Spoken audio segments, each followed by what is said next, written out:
जी अस्सलाम वालेकुम नाज़रीन, पाकिस्तान स्पेशल के साथ आपका मेज़बान हैदर अली हाजिर खिदमत। नाज़रीन, इस वक्त मैं शादरा के मुकाम दरियाए रावी पर मौजूद हूँ। आप मेरे पीछे देख सकते हैं कि पानी की कितनी बड़ी तादाद जो यहाँ पर एंटर हो चुकी है।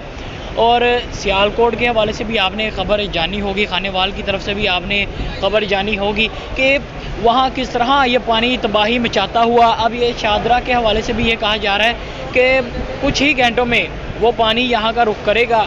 और हमारी तो यही दुआ है कि अल्लाह ताला ये जो इसके इर्द गिर्द रहने वाले लोग हैं उनके ऊपर अपनी रहमत करे और वो इस चीज़ से महफूज रहें। और यहाँ आप देख सकते हैं कि सिक्योरिटी के भी काफ़ी वसी इंतजाम किए गए हैं। सिविल डिफेंस के यहाँ पर नौजवान मौजूद हैं, पंजाब पुलिस के नौजवान मौजूद हैं जो यहाँ पर लोगों को ये तरगीब दे रहे हैं, लोगों की रेस्क्यू करने के लिए यहाँ पर मौजूद हैं और बाकायदा लोगों को गाइड भी किया जा रहा है।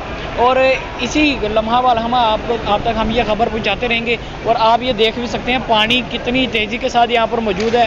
और 1988 में एक सैलाब आया था। 1988 के बाद कहा जा रहा है कि ये 1988 के बाद सबसे बड़ा पानी का रेला है जो यहाँ से गुजरेगा और यहाँ से गुजरेगा। अल्लाह ताला सबका हामी व नासिर हो और ठीक ठाक यहाँ से गुजरे और अपनी मंजिल मकसूद तक पहुँचे। और यहाँ पर सिविल डिफेंस की तरफ से भी आप देखें यहाँ पर, और जो यहाँ के रिहायशी थे कुछ लोग जो यहाँ पर अपना कारोबार चला रहे थे कश्ती रानी के हवाले से या और भी कुछ मामला थे, तो वो भी अपना यहाँ से सामान ट्रांसफ़र कर रहे हैं ताकि कोई भी नागहानी जो आफत आती है, ये पानी तेज़ी से आता है तो उनका सामान पानी की नज़र ना हो जाए। आपने जैसा कि देखा कि भारत की तरफ से जब पानी छोड़ा गया कि उनकी तरफ से भी कितना सामान पानी के साथ पानी की नज़र हो गया और कुछ उनके मवेशी भी थे। और यहाँ पर भी लोग अपने मवेशी को जो महफूज मकाम है वहाँ पर लेके जा रहे हैं, आप देख भी सकते हैं। और पानी की रफ्तार आप देख सकते हैं कि कितना तेज़ पानी है कि पानी की मौजों की नज़र जो भी होगा वो दोबारा ऐसा लगता है कि वापस नहीं आ सकेगा।